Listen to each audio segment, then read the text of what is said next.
Alright guys, welcome to the webinar, Spartan Technical webinar for July 3rd, 2020. Today we're going to be talking about refining your process.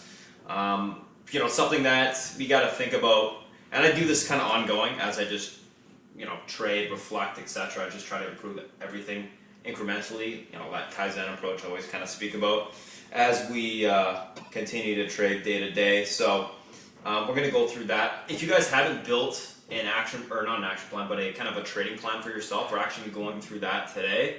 I've done this multiple times for myself. Usually at the beginning of the year, I'll just go through kind of what I did in the past, update it, and if there's anything I really want to change or add into it, I'll do that. The trading plan is great because it covers pretty much everything from what you're doing, behaviors, your actual technicals that you're using, your strengths to where you need to focus, education, things like that. So we'll talk about that in that regard. I know some of you guys have actually put it together already, but it's always good to go back and reflect back to it, especially when you go through, let's say, like a rough patch or something like that, where you're going, okay, a lot of the trades that I'm doing are working. What's going on? What are my issues? I got to go back to the basics. The basics are that trading plan.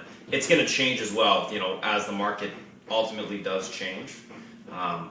This year has been nuts. I mean, we've seen a bearish market, we've seen a bullish market, we've seen choppiness, we've seen it all, right? So definitely got to reflect and change things as the environment changes around you. So, but some things are going to stay the same, right? So we'll talk about that as well. Now, if you guys are new to the webinars and this is the first time you've watched one, either right now you're live watching it or you're watching this recording, one of the things you need to do is, you can watch this webinar and that's fine, but you should go back to the beginning of all the webinars that I've done and watch one of those. So watch any of the ones from 2018. Typically in those webinars, what I'll do is I'll go through the risk reward first, and then I'll go through the actual technicals I use. I'll go through the time frames I'm using.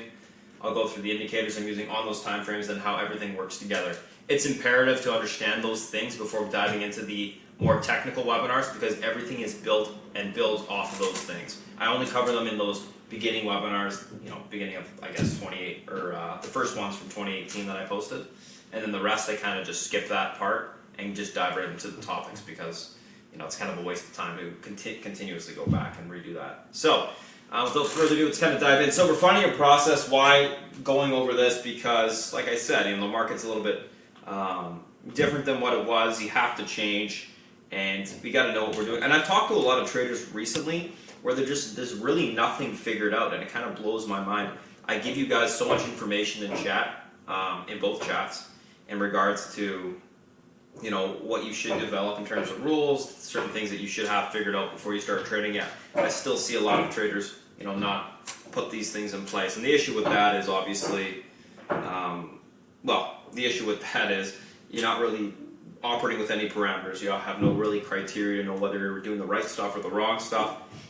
Nothing's controlled, and when nothing's controlled in trading, you lose money. It's easy to break that control, that discipline. We want to make sure that we have some sort of framework to work off of, so that when we look back, or that when we measure our behaviors, our success, what we're doing, we can actually measure it effectively against something tangible, which is important. This is a business where every result is tangible because it's based off of dollars, but there's some things that go behind that, which are the behaviors, which we need to figure out how to measure, etc. So let's go right into it. Current behavior. So, and this is going to be a lot of back and forth with you guys, because we're going to build the trading plan together. But let's just talk about current behaviors, guys. So issues, strengths, weaknesses. When we look at behaviors, we want to look at these three things. So there's going to be current issues that you have with what you're doing. There's going to be current things that you're doing that you're good at, and there's going to be things that you avoid doing because you know that you're bad at them. Weaknesses. So let's get some good examples. Anyone, guys, issues with what you're doing already? So actually, let's do the issues last. Let's just go strengths and weaknesses. So just some of you guys just name kind of your strengths and weaknesses. Let's just talk about them, and then we'll go on. So strengths for anybody, what could that look like for some people? I mean, some guys probably good at trading intraday, good at swing trading, maybe better at investing, not so great at scalp trading. Any strengths, guys? No one's saying anything. So, good at scalping, sunset. What I want you to do with this, guys, so what we're going to do is we're going to put this together after, right? But a good way to go about starting this is looking at your behaviors, because then we can build off of it, right? So behaviors, and I'm going to throw just some random stuff in here and we'll build a plan based off of that, just so you can kind of see an example of how this would work. Oops.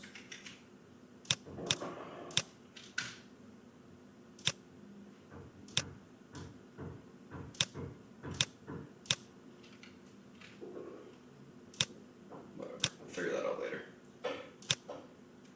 Okay, so behaviors, just go strengths. Okay, so let's say I'm just going to take some random stuff. Scalping. Intraday. So I'm good at that. We'll leave investing out. Say maybe swing trading short term. What else? We're just talking about behaviors right now. What else? What else, guys? I mean, we're just talking about trading in general, like types of trading, but what else? Behaviors goes beyond that, right?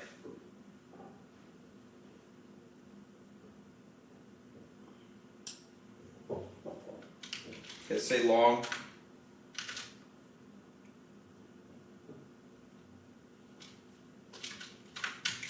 So beyond that, quick reaction. Yeah, quick reactions. Patience, sure. Understanding technicals. Great.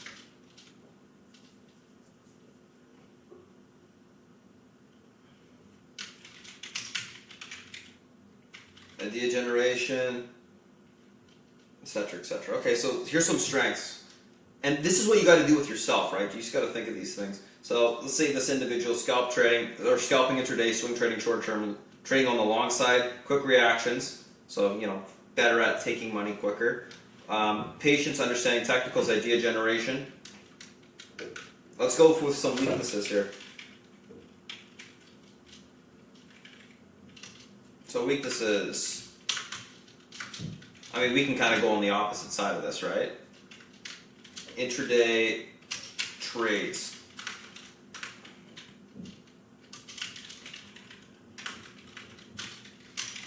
All day moves. So issue with that, there could be an issue with that, all right? Let's actually go like this.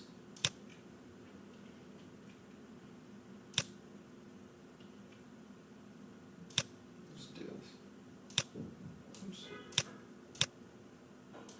Oops. Intraday trading, all day moves. So within that could be a conviction issue.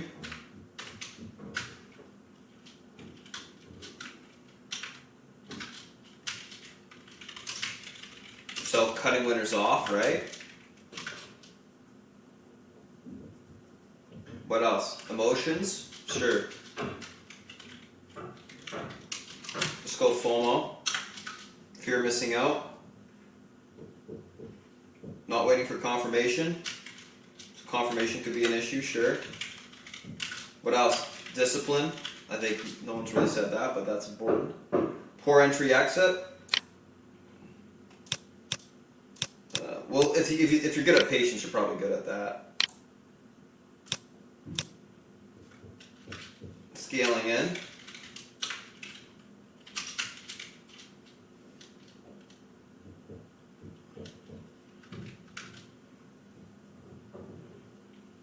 Watching P&L, so that could be emotion too. Let's go P&L watching.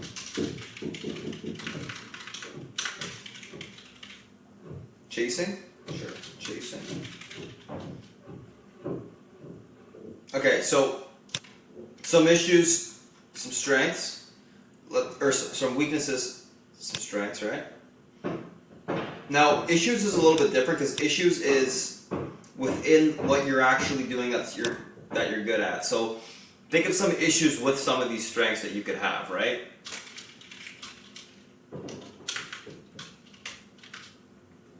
So issues within the strengths that you have, Because there's going to be things that you're good at doing, but there's still some issues with them.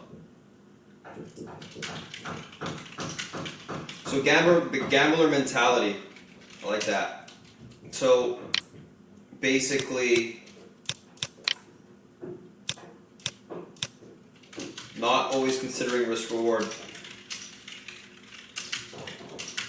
right? Stop losses, sure, that's a good one. What else?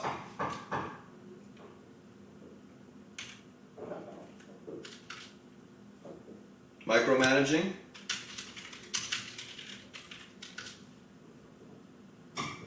I like with stop losses, I'm also going to put not moving stops. No preparation, like that. We'll also put in maybe like reflection is just not there. Oh, revisiting. Yeah, that's a big one. Over trading. So that would be from discipline. I guess that's kind of built off one of the weaknesses. Not sure how to define this one. Only trading based on chart alert, not reading technicals. So, not looking at chart, which that's kind of craziness, but.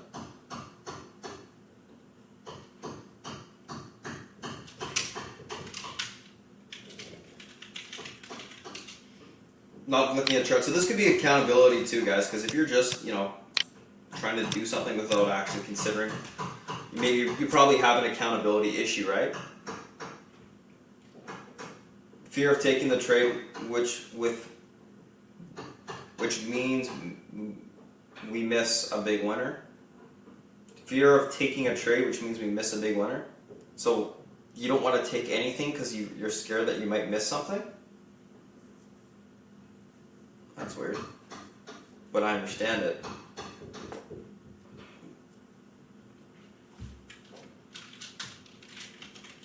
Okay, so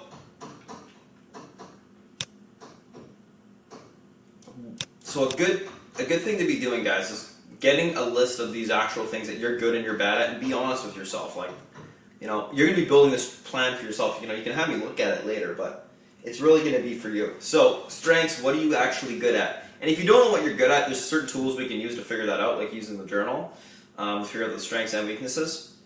A lot of the strengths and a lot of the weaknesses are going to be really black and white based off of kind of trade types, trades that you're doing, time frames, that type of stuff. Issues are going to be more so, more on the, I would say, disciplinary and emotional side of things, because those are things that you're having issues within those strengths that you're, strong trades or types that you're taking. So you have to get a good sense of what you're actually good at, you're bad at, and what the issues are with what you're actually good at. And the reason why you want to figure all this stuff out is because when we build this trade plan, we need to know where to focus and what we can do to help eliminate some of these things or fix some of these issues. This is what's going to help us figure out where to spend our time, how to actually set this plan up, because the plan needs to be built around yourself, no one else. Everyone's plan is going to look different. My plan's different from your plan is different from someone else's plan, right? Right. So we have all these things up, and the next thing we want to do is kind of start actually going through what this plan looks like. Now, there's a couple different aspects. Analysis paralysis. So you're overthinking. Sugar? The best trading you ever do is when you don't think, you react. But I understand. Time, schedule, trading, outside market hours, planning, process, trade types, focus. So we're covering everything here. We're covering everything from actually figuring out kind of your goals and the time frames that you're going to be trading within, what makes sense for you, and within that we're figuring out a schedule that makes sense. So there's going to be certain things you're doing within the time that you're spending within the market, and we got to figure out what those things are. If you guys haven't noticed, in both the swing trading and the day trading, everything I do is fairly regimented from a schedule point of view. I'm always doing the same things at the same time, usually at the exact, or very close to the exact same times during the day. That's just how I make sure that I'm always doing the right things, because there's a lot of things that I need to do, and this just ensures everything gets done. And it's important. because you need to ensure that everything you're trying to do gets done to meet your goals, right? We'll talk about actually trading itself, kind of what that looks like from a 50,000 foot view. Outside market hours, there's going to be a lot of things that happen outside of market hours. You gotta definitely figure out what these things are, because you can't be filling in a journal during the market hours when you're supposed to be focused. It's not a great idea, because you're going to miss things or you're going to make mistakes, etc., etc. Planning. So this is going to be a subset of outside market hours. We're going to be talking about kind of that preparation type of thing. Process is how everything is going to come together. Trade types is going to be more micro, looking at the actual trade types that make sense for you to take.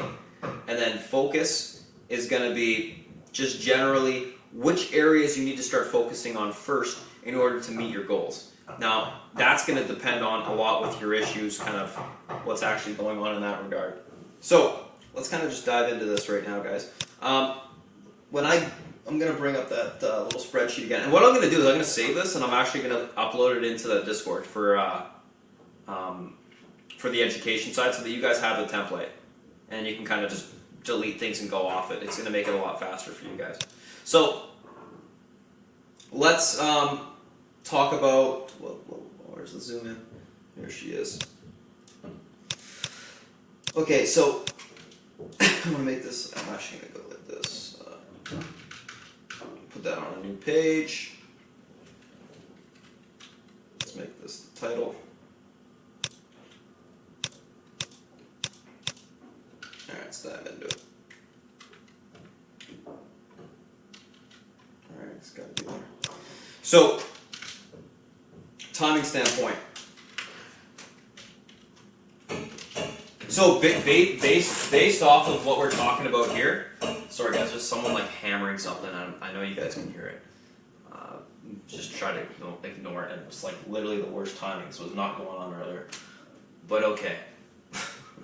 So, from a timing standpoint, so what are your goals from a timing standpoint? Timing standpoint, you want to do what and how long? What type of trading makes sense for you?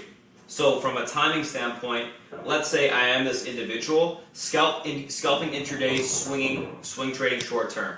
So I would say, okay, goals are going to be probably met weekly. This person probably, let's just, just from judging from like the strengths and what this person's actually doing for trade types, I would say probably, has maybe a couple hours a day.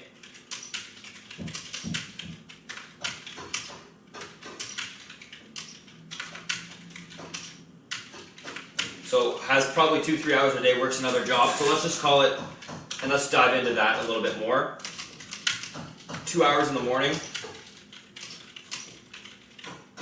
and 1 hour and 1 hour, which is power hour, right? Okay, so great.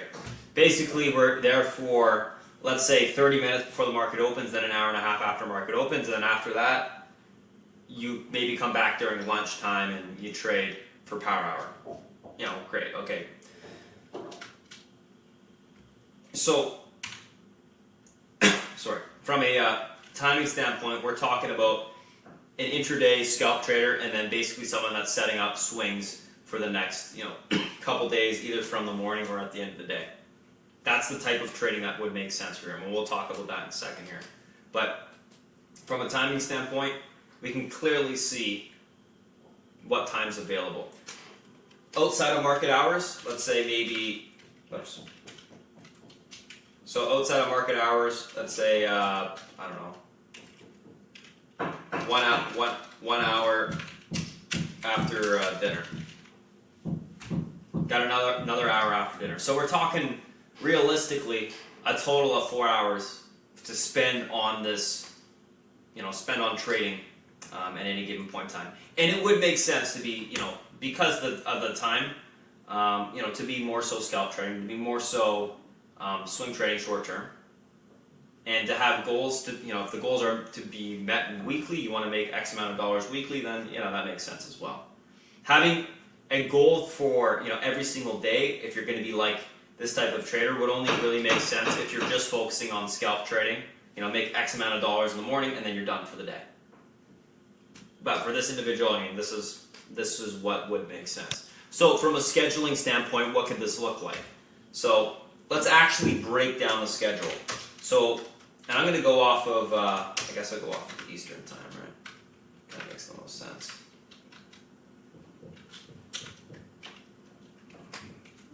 So,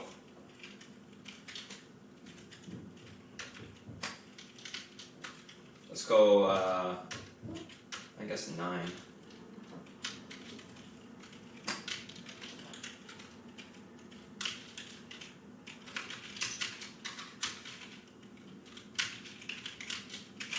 Pre-market, we're talking market,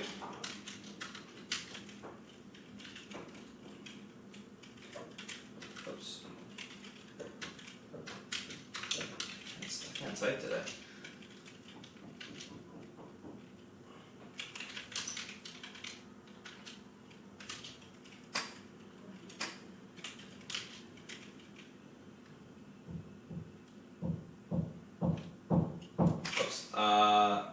Yeah, 9:30 a.m. to 10:30, so that's 1.5 hours, and then to 11 a.m. I guess.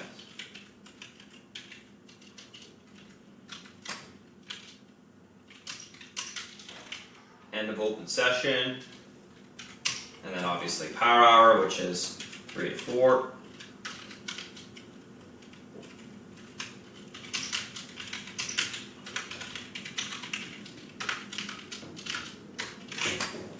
And let's just call it like 7 to 8 p.m.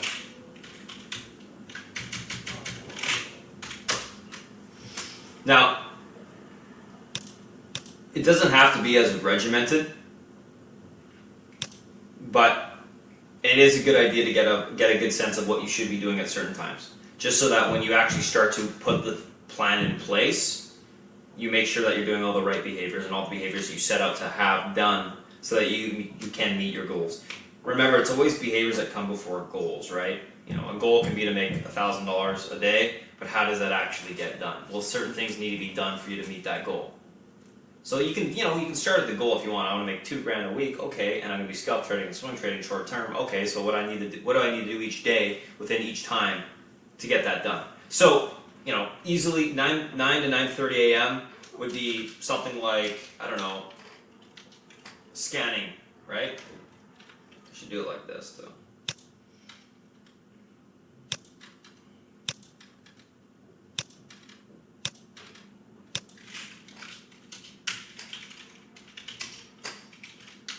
So scanning gappers. Within that, you can look at news.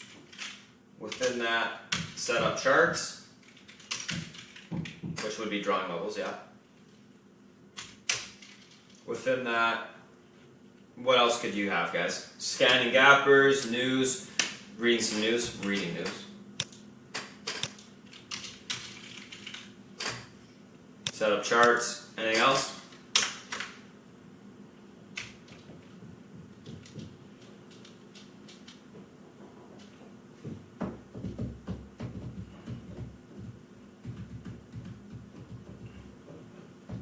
Nothing else?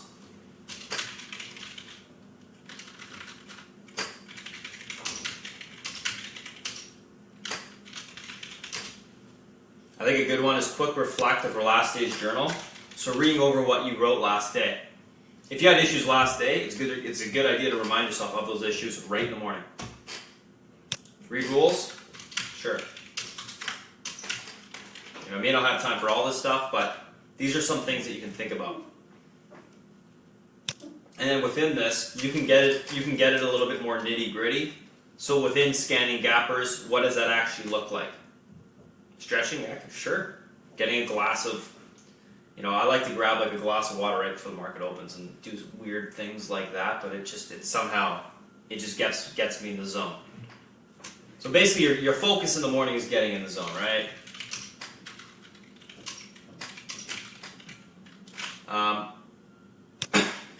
But within these things, you can get more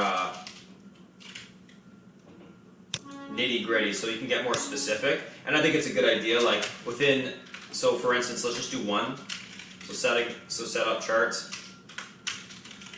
would equal, let's call it 6 side charts, let's call it 3. 3 side charts, all levels done. Maybe you figure out your risk reward, both upside, downside, options looked at. So within that you can have a little bit more information, a little bit more nitty gritty on the rule side. So that you know, okay, specifically this is what I need to be doing. Specifically. As you do it, you know, obviously these things can change, but yeah, it's obviously important to be going through that. Scan sector ETFs, yeah, exactly. You can, you know, there's, yeah, if you go scan gappers, okay, it'd be like maybe you start with the sector ETFs, then go through individual names, etc. So 9:30 a.m. to 10:30 a.m. market open. What's after this? So market open, obviously watching 3 side charts.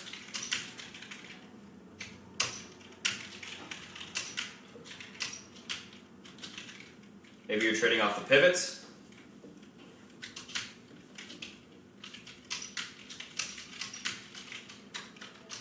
So quick in and out scalp trades.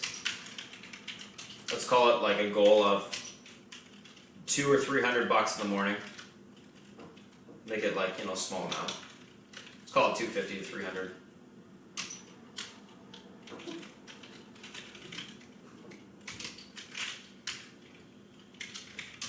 Close overnights.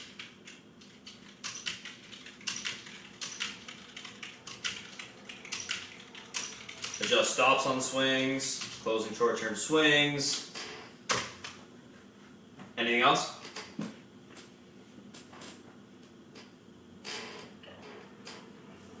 I'm gonna go watching sector rotation.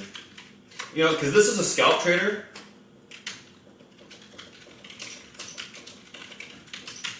Looking for momentum breakouts on big to small cap. Because that's probably what this person's going to be doing. I would assume a scalp trader is looking just for momentum breakouts. So whatever those may be, whether they're on the you know, big cap side or the small cap side, low float breaking out or big cap breaking out. Who knows where they're going to be. Also, in the morning, let's say that I am an options trader. Another rule that we can put in. No options first 5 minutes.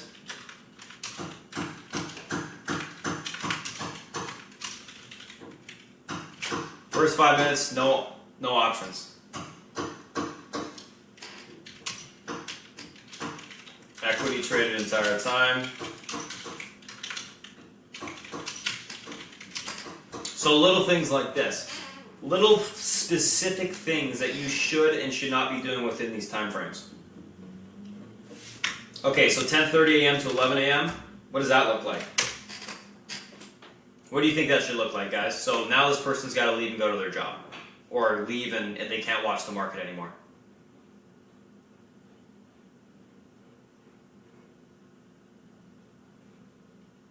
Leonidas, is there a webinar on sector rotation? Yeah. Watch the blue chip, trading blue chip one. And also any of the fundamentals, I go through it.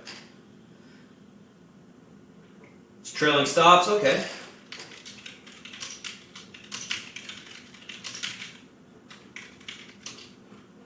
I would say this, exiting morning trades. Closing things out. The worst thing I see people do is they do this. They'll take a position and then they'll just leave. And they just hope it works. And they don't set anything. They don't set a sell order, they don't set a stop, they just leave. And I'm like, okay, what did you expect to happen? You know, it to go up 1,000,000% and hopefully you come back and it's still up that much? It's not how it works intraday, right? Everyone knows that. If you're leaving, you close your positions out or you throw a tighter trailing stop on it. Most of the time, you're going to get stopped out, so you know it's maybe better to just take it off. Don't worry about it. Fruto de la Vid. What are the 3 side charts? It's the 3 charts that you would set up in the morning that you wanted to trade.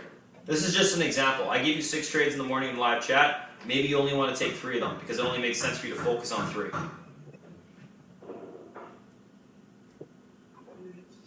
Actually shutting down the platform. Yeah, shutting down the platform, that could be one.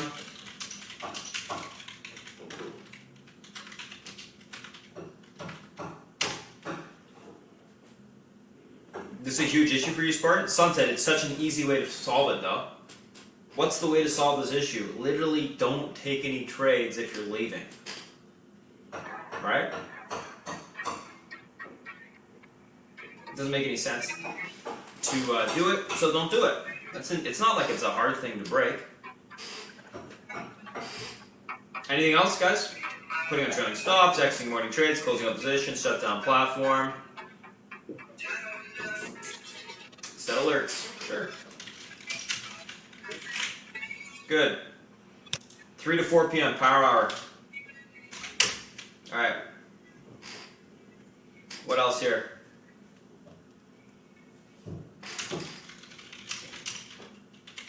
Looking for quick scalps, right? So that could be range breaks, flags on low floats, end of day. Looking at overnights.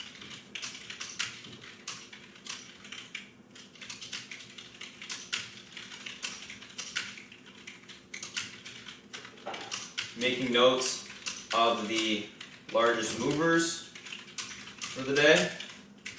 So always got to go back to those. Yeah, checking hourly and daily for swings, kind of part of, you can get more specific like on the looking for overnights. There, absolutely.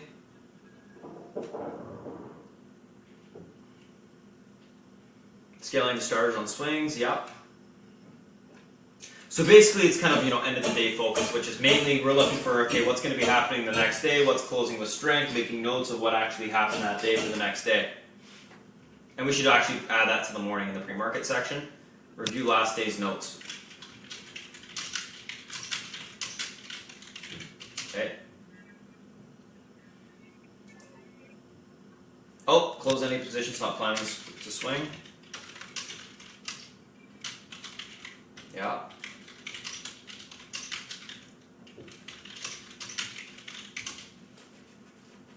Yeah, make note of mock or large sweeps for the day. That's a good one. So looking at what actually happened was a large sweeps in some certain contracts. That's notable. What was the mock? Market on close. Notable. Okay, so basically wrapping up the day. Sure. All these things. Now, again, you guys actually have to figure out when to do these things. It should be almost like a checklist. Okay, if I'm going to be scalping in the end of the day, great.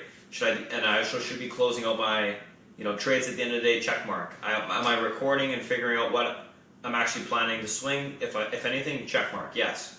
And then I'm making notes of large sweeps, check mark, yes. Making notes of the mock, yes. This is easy enough of actually just doing this stuff and then making these little notes. What I do, guys, and you guys can't see this, but I probably go through 700, 800 sheets of paper a year.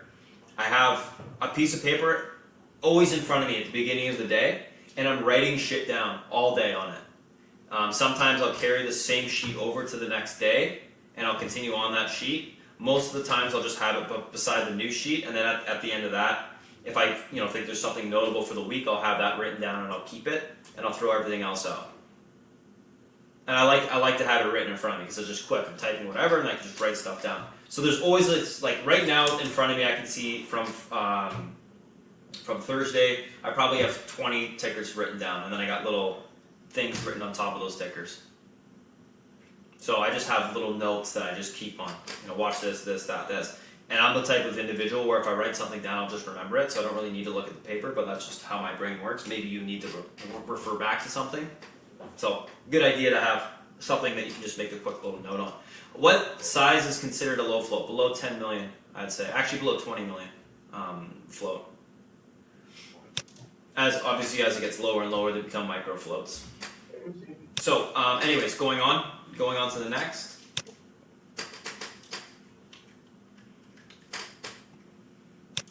I'm just going to do this.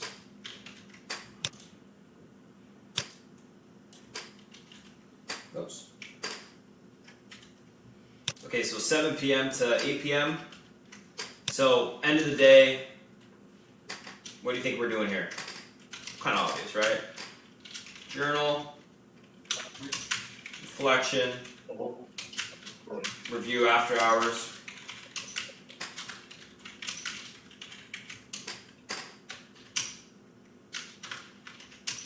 Chart out. Refine rules, sure.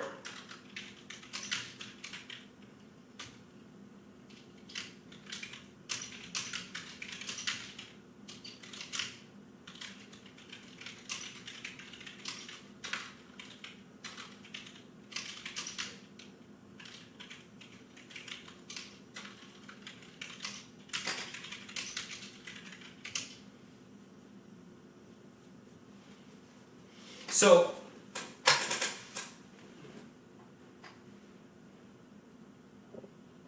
what do you see now, guys? You guys probably know what you do every single day. Look how detailed this is now, and compare it to what you're currently doing. Is this hard to get through? No, it's just a different way of thinking to make sure that you're basically focused every single part of the day on doing what you're supposed to be doing. Most of the stuff's measurable. You either did it or you didn't do it. I for myself, most of you guys see exactly what I do every single day. Come in the morning, I review the gap up, gap downs. This is what I built all the webinars on. I literally go into detail about every part of my day in all the webinars. But come into the pre-market, I do my thing. Before I even open up the room, I go through stuff, go through the news, get myself kind of prepped and ready, and then I start looking at the gap up, gap downs, and then we go through those names individually after we listen to Beth. We chart all the technicals there. After that, we go through the SPY and the FANG, so we know what's going on there. Look at the VXX, so we know what's going on there. Listen to South Beach as I type up the action plan. And then we get ready for the open, which is a quick reflection of everything.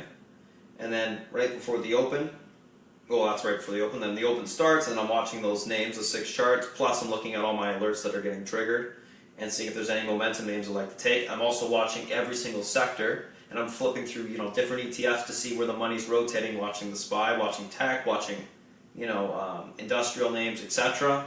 And then based off of that, I start scanning through my watch list within those sectors to see if there's anything breaking out or anything setting up. And obviously, while this is going on, I'm guiding you guys and all this stuff. But this is stuff that's going on in the background. And then obviously, as the day goes on, I take my little break and I get my mental break to switch from morning trading, which is quick trading, to afternoon trading, which is slower pace, whatever.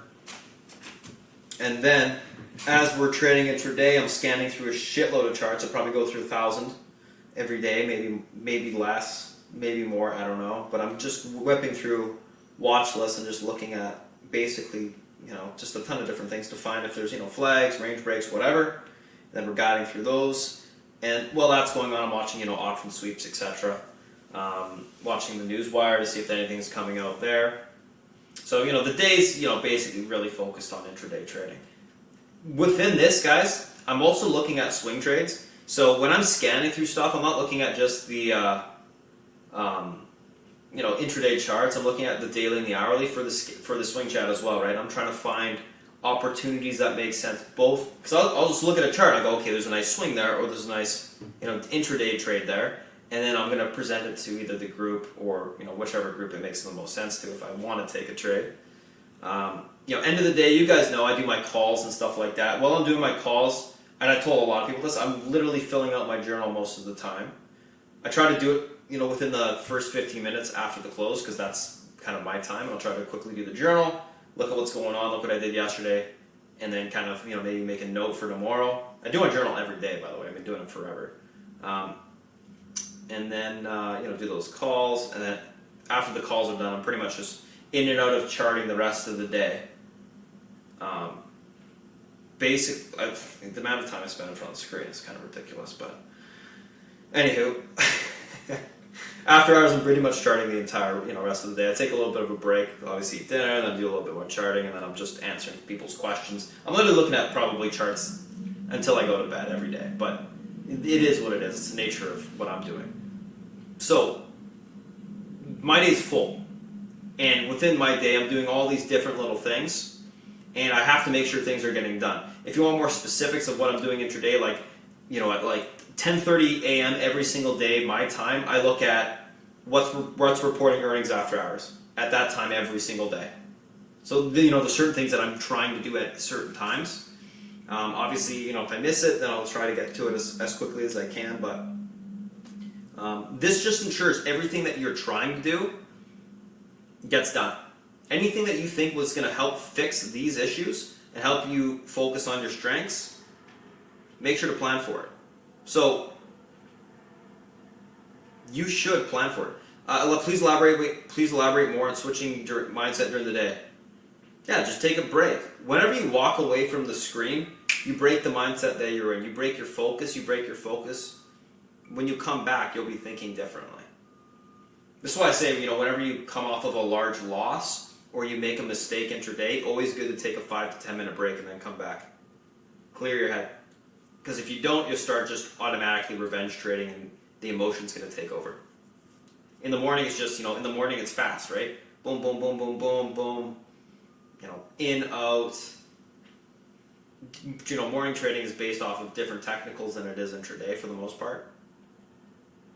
And by the time I take my break, it's kind of, slowed down, and then I just kind of do my thing and come back for the rest of the day, which is then more of looking for actual trades and maybe more so on the scalp mindset if there isn't a ton of room, depending upon, it depends upon what the market's doing, but that's the whole concept there, sunset.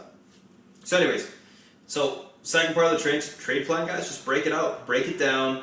What does this actually look like? You can go bigger time periods, like, in the morning could be the first 3 hours, then you break it up to the next 4 hours, and maybe the last hour, 2 hours. You should take breaks, guys, as you trade. You'll make mistakes. It's good to clear your mind. Come back fresh. So that's that. Okay, so great. We figured all this stuff out from a schedule point of view. Let's talk about actually trading. So when we're talking about actual trading, we kind of talked about this a little bit in both the time and the schedule area, but this is just really breaking down exactly the type of trading you're going to be doing. So let's get,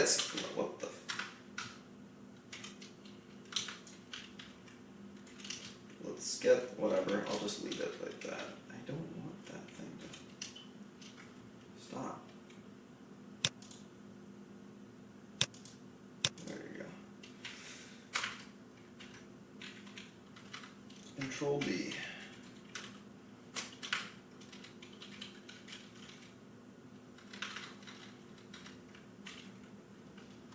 Okay. So actual trade types. So let's start on the scalping side of things. So scalping long side.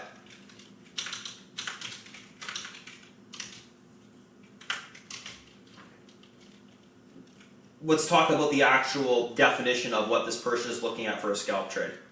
So scalping long side, let's say typically 50-cent moves. Both on equity side and option side. Risk typically 15 cents.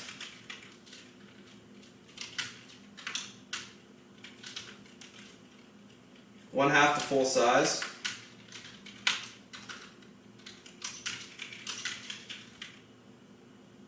One half to full size scalps. So not really as much scaling in, just in and out. So that's all this person's doing. So it's very defined. I mean, 50-cent moves, 15-cent stops. So we got 3-to-1 risk reward, a little bit higher. It's very defined, both on the option side, the equity side, and obviously I'm just going to put this. Options and equity trading. Options, let's define this a little bit more. Weekly contracts only.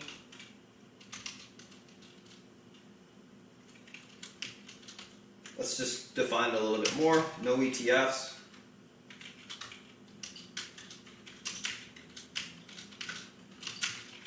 Trading, scalping, only cheap contracts. So let's define that. What's a cheap contract? Below $1.50 for this person. But minimum 50 cents. Because they're looking for that 50-cent move, so maybe harder to get it on a 30-cent contract.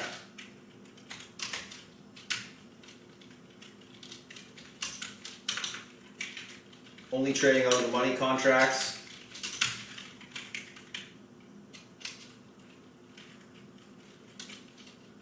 You can go with a defined delta if you want. Within this, only trading blue chip and staying away from high premium names. So, scalping long side, 50-cent moves, both on the equity and option side. Risk typically 15 cents to make,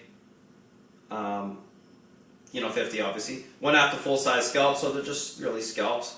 Options and equity trading, options weekly contracts.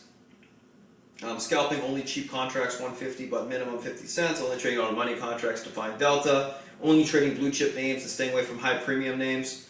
What else? I think we can leave that on the option side for now,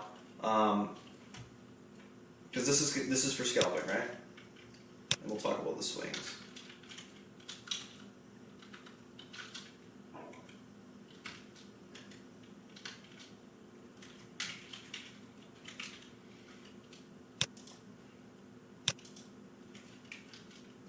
And I'm just going to go quickly at like equity.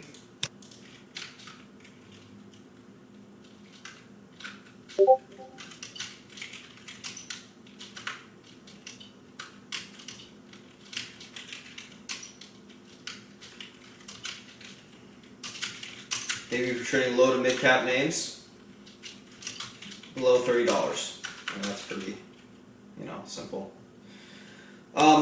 Okay, so that's the scalping side. Let's talk about swing side. And these are just examples, right? You can use these examples if you want. They can look different, whatever. Swing side, let's say, 2 to 5 day moves. Mainly using hourly then daily.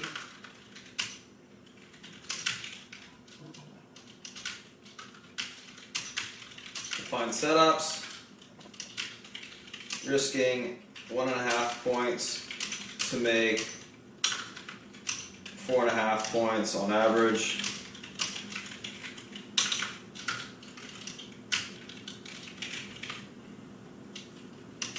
Trading equity and options. Same thing, equity below, let's say, $50. Options above, options below, $3.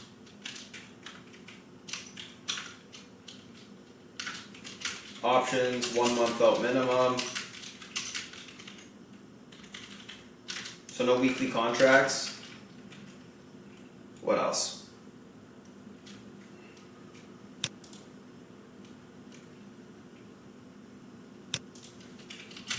That's going to be on equity.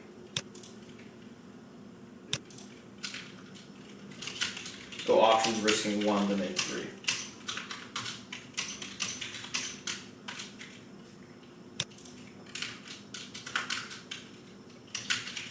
Max 5 trades, let's call it 4 trades at a time.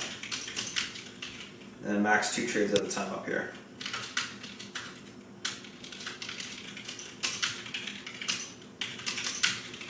Alright, so we got some defined rules here. Size is going to be determined by your risk reward. So that's, something that you'll do.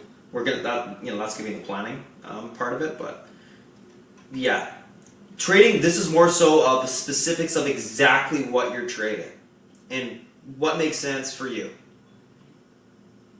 It's such a good idea to define this stuff, guys. Like, I know what I don't like to trade. I hate to trade in the money contracts that are really expensive. I don't like that. I don't like to trade Tesla mainly on Monday, Tuesday, Wednesdays, unless they're cheaper contracts or I'm doing a spread.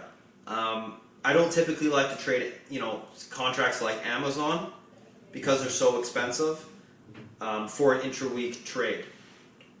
I don't like to trade contracts with high spreads. I don't really like to trade biotechs on the option side. I usually like to trade intraday, contracts that are below $3. Unless it's Monday, then I'll go maybe up to like 5. What else? I'm looking for $1 moves minimum on everything that I trade, whether it's a low float stock or an options trade. I want to be able to make a buck. We know the rules for the lottos. We know the rules for the stops on the option side. All this stuff is defined. Define it for yourself as well. There's going to be things that make sense for you to do and things that don't make sense for you to do.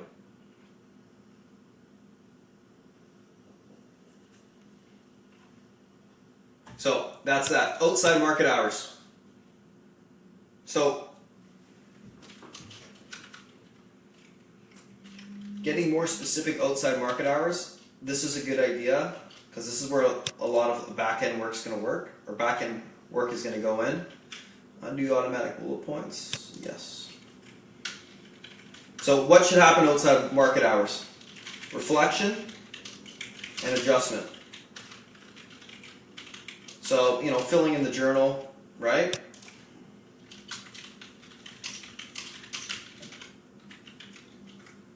Cooling off, sure.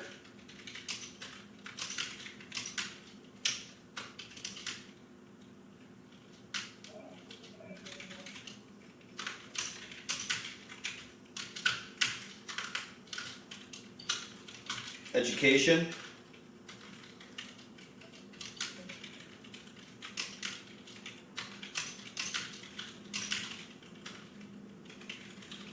Learning how to apply something new.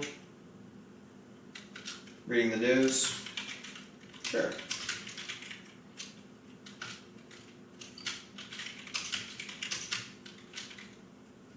So example of what your journal looks like, typically. Nina, I literally have my journal for download in every single Discord. If you go to the Discord, I'll just click on, because you're all on the education. Journal download, click that, open it. There you go. That's the journal.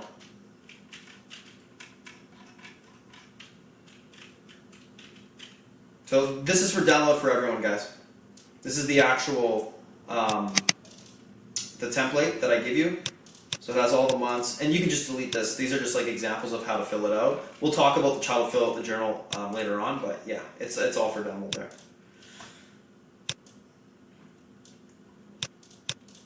So reflection, adjustments, filling the journal up, cooling off, blowing off steam, education, learning to apply things, reading the news, next day prep. So it's a lot of stuff that goes in behind what you're doing. It's support for trading, or for whatever else. You gotta have, like we talked about up here, having a certain amount of time spent for it, and then this is actually what you're doing. Watching futures, sure, maybe you're trading them as well. So let's talk about planning in itself. So when we plan for things, when we plan for the next day,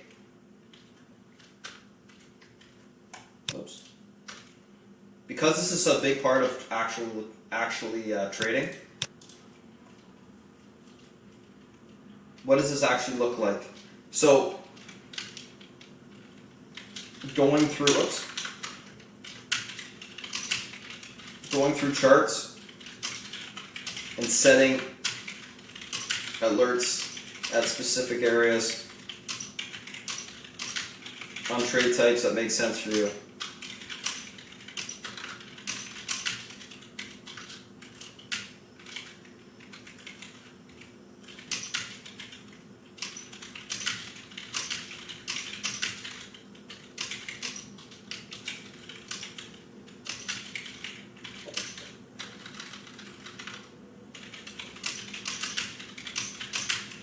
So planning, reflecting what you're doing right or wrong and making an adjustment to a rule or rules.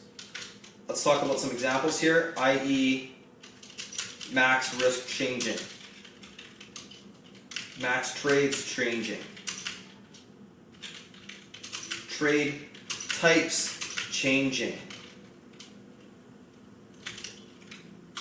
etc. What is support for trading? Anything in general that supports your trading. Fruto. Education, reading the news, whatever. Any sort of support.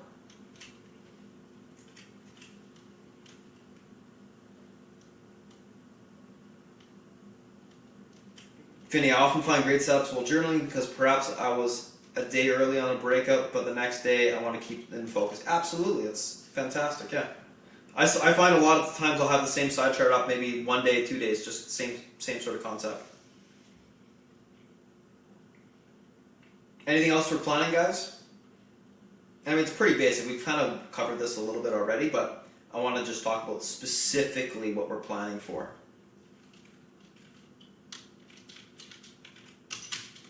New goals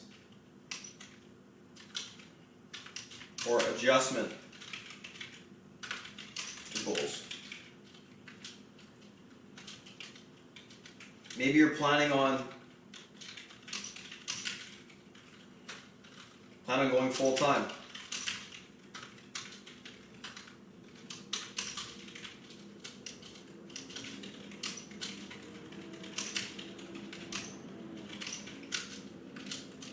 Planning on going full time, what criteria should be met? So, I don't know. Consistent for 6 months minimum.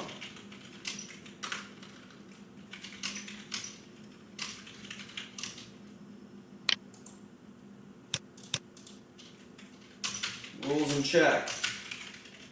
Discipline in check. Paying yourself frequently.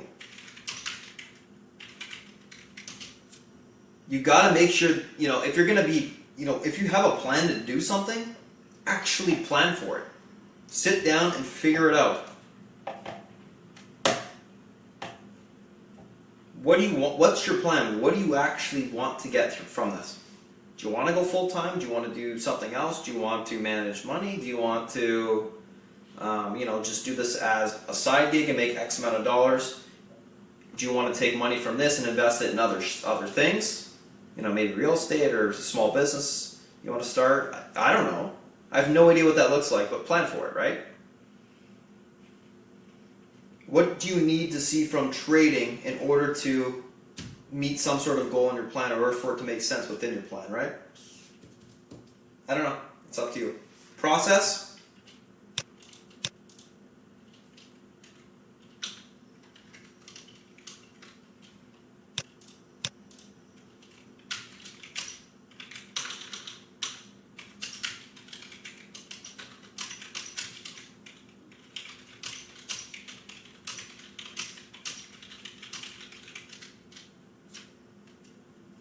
So process, how we actually go about doing the things above. So how we take action, realistically.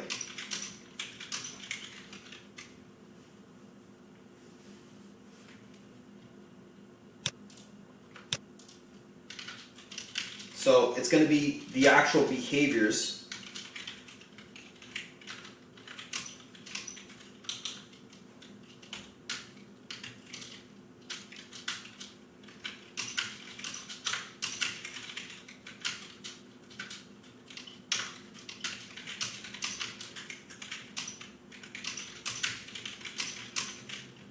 So, the thing to think about the behaviors. So the behaviors we do, that's really what the schedule is. It's a list of behaviors that we're doing, and then you just got to think about: does the process need to change or evolve? It may or may not. For this individual, maybe they start going full time or putting in more hours. The process needs to evolve because now we're putting in more time.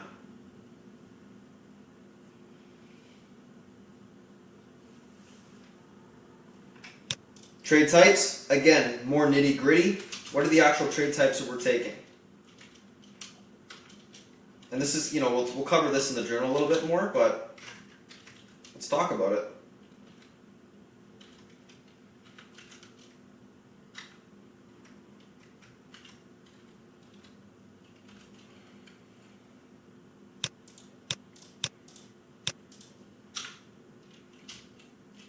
This stupid thing is so freaking annoying.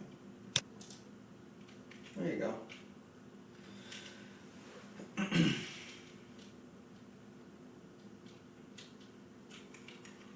Trade types. Flags on 10-minute chart. And we're getting nitty gritty here, guys. Range break on daily. 50 EMA cross. Oops. On 10-minute chart. 4-8 cross. 4-8 EMA cross on 3-minute chart. I don't know. Head and shoulders. Rejection. Short.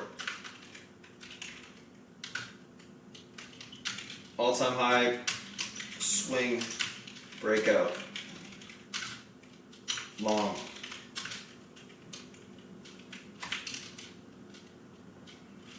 $13 EMA curl. Sure. There's all these different things that you can be putting in here, guys. But you should label the stuff that you actually look for to trade so that you know that, oh yeah, these are the trade types I'm looking for to take. And if I don't know, if I'm taking something randomly and it's not one of these things, why? Why am I doing that? I know that that's going against my strengths, and that's probably an issue, or maybe that's part of one of my weaknesses.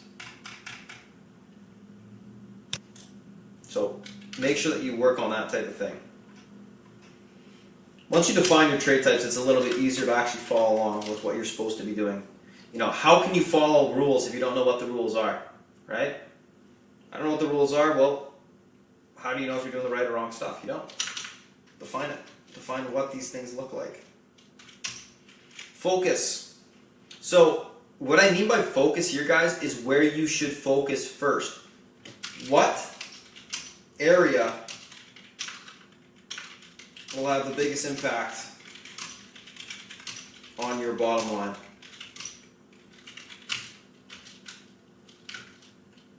What is it? Is it actually education? Do you know what you're doing or not? Maybe it's you got very preliminary stages where you're just learning how to trade, and that's fine. Focus on the education. It could be risk.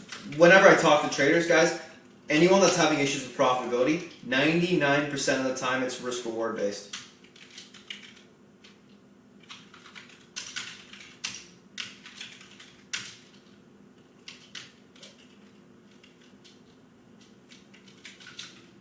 Most of the time. And within that is usually there's some discipline issues.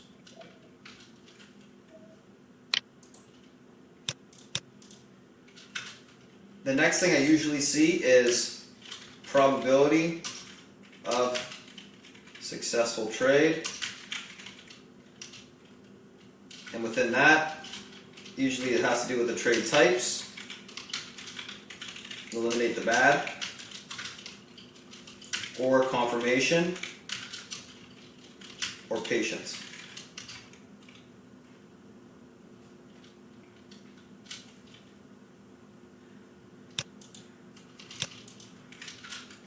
I'm going to add one in.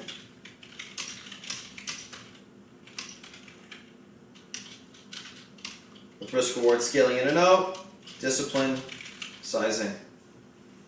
Probably the three main things. What else?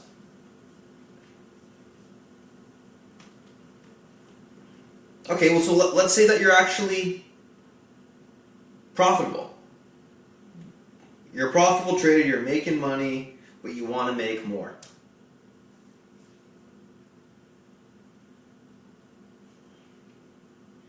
Okay, Naren, most of the time picking bad ones, how to pick good ones. What's the issue there? Why are you picking bad ones? Why are you picking good ones?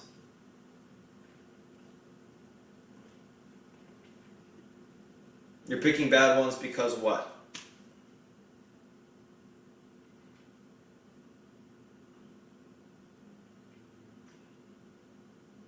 Risk reward. Okay, so that could be that's okay. Risk reward based. What else? What could be a reason for picking a bad one?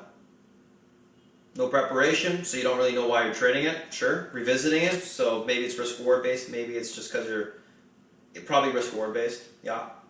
What else? So if that's an issue, right? Picking a bad trade. Okay, so what goes behind picking a bad trade? What's happening and what's not happening for you to pick these bad trades? It's probably going to be risk reward based. It's probably going to be confirmation based. I think that's probably the main two. Confirmation based, risk reward. Anyways, let's go focus on someone who's actually profitable. Bias, yeah, that's a good one, David. Profitable trader wants to make more money. Increasing size while controlling emotion. Typically, that's one of the things. Increasing frequency. Trying new trade types.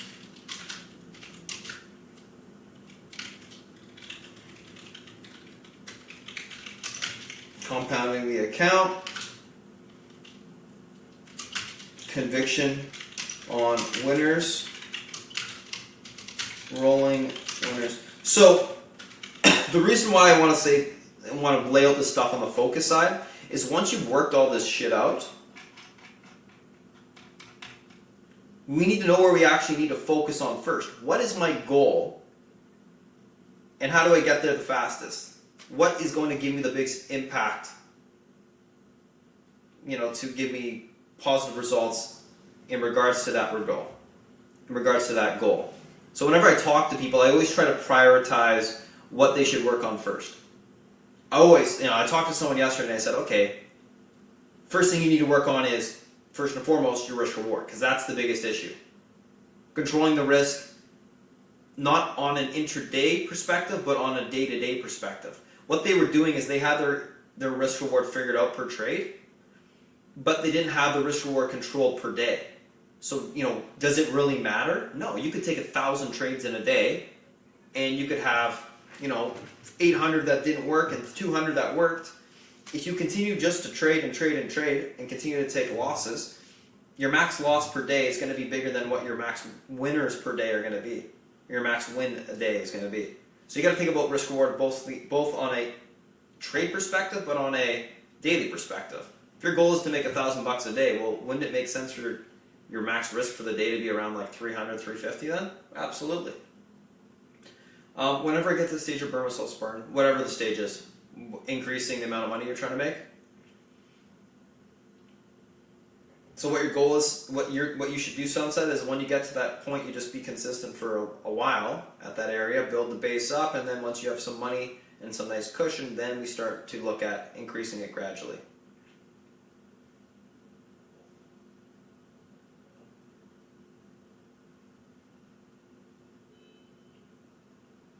Leonidas, do you spend time or did you spend time changing your mentality? I literally do this stuff still. Of course, I changed myself completely from an emotional perspective. Everything revolved around trading. A lot of changes were made, and they continue to be made or just tweaked.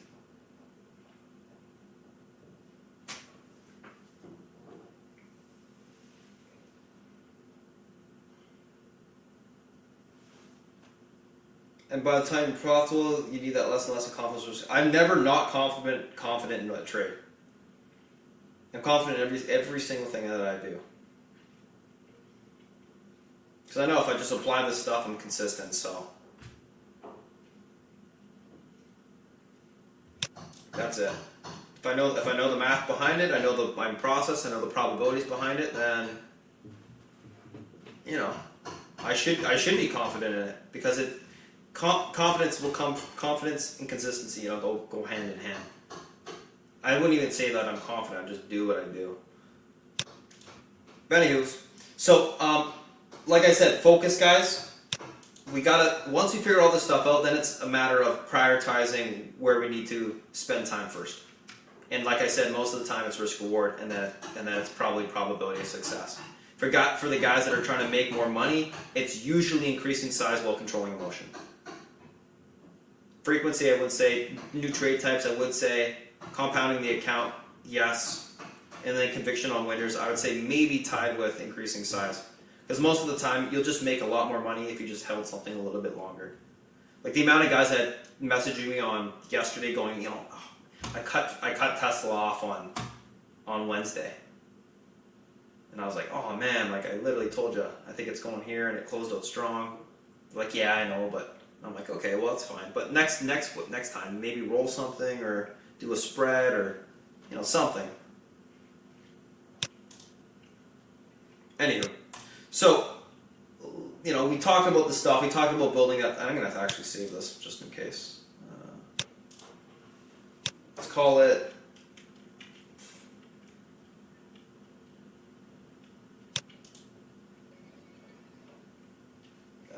Where should I put it?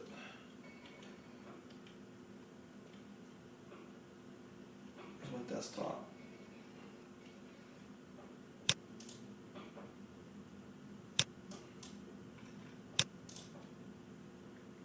There you go. Trade plan.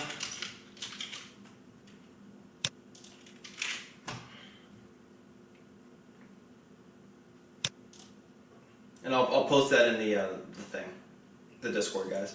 So this kind of leads me to my next thing, guys. Spartan, are you going to post these documents anywhere? Yeah, I'm going to post them in the actual education Discord. And if you guys aren't in the education Discord, here's the link. There you go. So finding your niche. This kind of is going to lead me to the next thing, guys. So we kind of want to nail down what you're good at, what you're bad at, and this is going to dive a little bit more into the trade types and the trading in itself. We want to find what you're actually good at doing and what you do wrong most of the time, and make sure that we're focusing on those strengths. You only need 1 or 2 good trades a day for you to really make your money. So we want to figure out the trade types, the time frame that makes sense, the sizing that makes sense, and the risk reward that makes sense for you. How do we actually record this stuff? We do it using the journal or some form of that journal. So going into this journal and how it works, which is again available for download in the Discord. This journal records the probability of success for each trade type working. So the way that this journal works. Some guy's journal that sent it to me. Let's see this one. There we go. Same thing. And just this one I can actually edit because it's saved on my computer. Anyways, it doesn't matter what month. Oh, I'm gonna have to update the journal anyways. But anyways, so the way that the journal works, guys, is you would change these things. So these are just basic trade types that I put in for you guys. So you can change them however you want, like, you know, flag, break, long, whatever. So the blue areas are the things that you can edit. Everything else is locked. So the formulas are locked. Blue areas you can edit. So issues, whatever issues you have, you can edit this stuff. And it's going to pull data that you fill in down here automatically to up here. How do you fill in the data? So trade types, every single trade type corresponds to a number. These numbers, like I said, correspond to a trade type, and that's what we would fill in. So if you did, let's say, a flag break long today, you'd go flag break long 1, day trade or swing trade, day trades 1, swings 2, so it's a day trade. Ticker, let's call it AMD.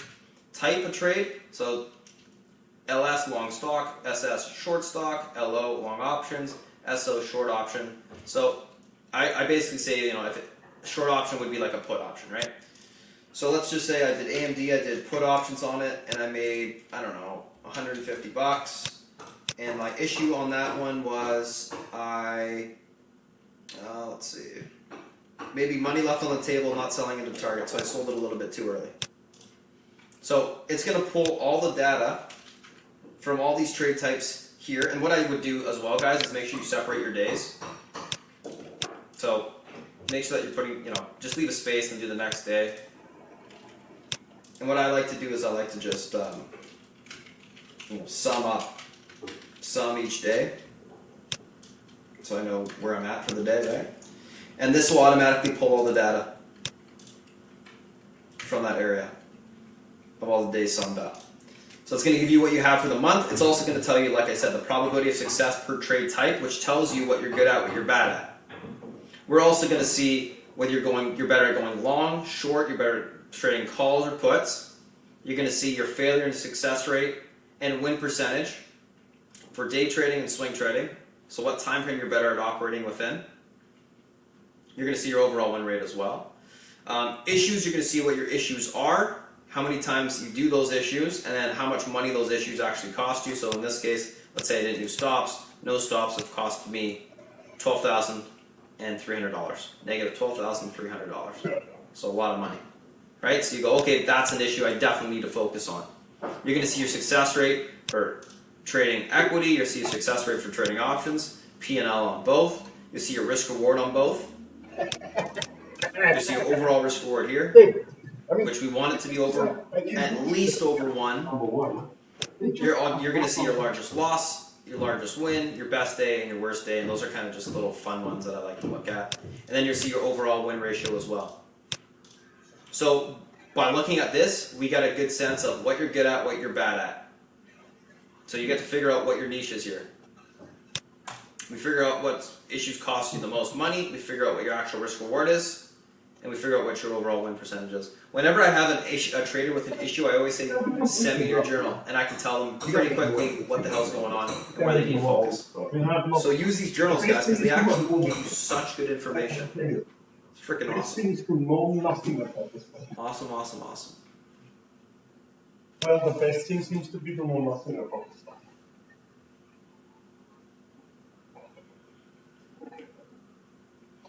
So Finney, backtesting and how it can help conviction. Backtesting would be looking at a certain setup and taking it, 100 to 200 times and seeing how or what the probability of success actually is. If you have a very high success rate on that setup, then you should have confidence in it because you have the data to show you that it always works. And vice versa, if it never works, why would you ever take it?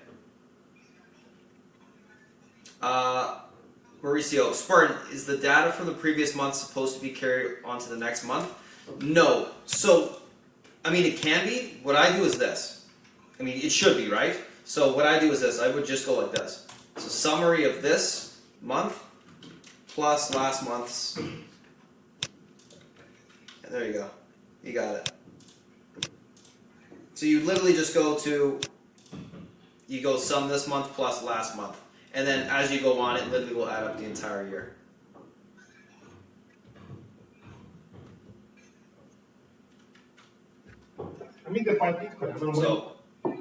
So, that should be that's where it says year-to-date total. That's my mistake. You would go sum of this month, and you'd go sum plus last month. That should be carried over. Yes. Should the percentage of trade types working be carried over? No. Should any of this stuff be carried over? No. No, it shouldn't.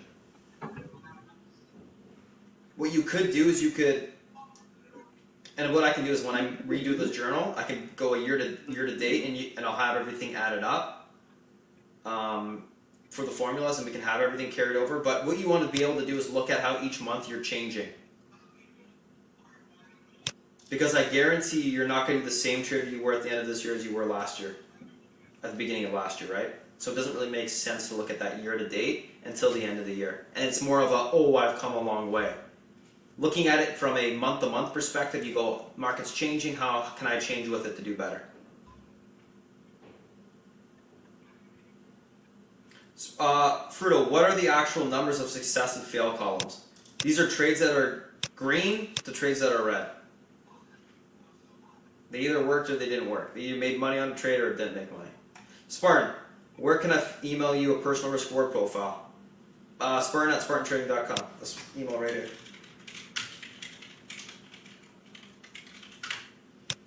So, does everyone understand how to use the journal? I think so. I think I explained it well. This is all recorded, right? So you can look back at it. No biggie.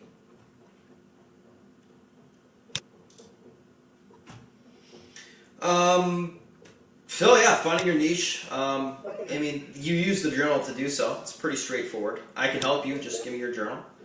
One thing we got to talk about is and we kind of covered this in that little plan there, but as we change, there's going to be psychological changes as well. Mental aspects we're going to need to change. If I am taking losses and it's making me upset or pissed off, how can we eliminate that? What behaviors can we put in place to eliminate that? Reducing size, taking breaks, etc., etc. If I always have FOMO, how can we reduce that? When I feel FOMO, I step away. When I feel FOMO, I turn my platform off. When I feel FOMO, I Stop making money. to X amount. This is great. All these different things. It's all going to be, like I said, behaviors that are going to control these things. So we got to consider focus. We got to consider how we stay disciplined. Not revenge trading, not to overtrade, quit when ahead, scale in, conviction. These are the main things that we want to be able to have behaviors behind to make sure we're doing these things or avoiding these bad things. So think about how we can put certain behaviors in place so that all these things are controlled and all these things that we're doing. What behaviors can be put in place to stay focused? Well, actually just going through that schedule and following along that schedule is going to help you stay focused. Staying disciplined while sticking with, the trade types and sticking with the actual trading plan will help you stay disciplined. So all this stuff, guys, is going to go behind to make sure that we're doing all the right stuff here. So, lastly, I just want to talk about like an action plan to change. If we want to change what we're doing, it's going to be a change of a set of behaviors. The set of behaviors will always lead to some sort of outcomes. So everything that we do has to start there. We want a black and white plan. We want a plan written down like we just had. If I want to change, everything's got to be tangible. Everything's got to be written down. I need to know where I am at daily by using that journal. Got to reflect, see what I'm doing right and wrong, and then make adjustments based off of that. The journal is also going to make you accountable from a daily perspective, or even if you fill it out weekly, you'll be accountable from a weekly perspective. It may be a good idea to show someone your journal, like myself, or show someone like maybe your significant other, or another trader that maybe is your buddy. You guys can hold each other accountable. If you're doing bad things and you're not showing your journal to anyone, then no one's going to be there to tell you, what the hell are you doing? Like, stop doing this. You should be embarrassed to show someone, mistakes that you just continuously make just for whatever reason. Emotional reflection, this is a big thing. You got to think about this on your own time. How do you feel from an emotional perspective? Sometimes I'll have an awesome day, but I knew I did bad stuff, and I am pissed off at myself. Even though I could have a great day and get a ton of money, but I go and I leave the day and I go,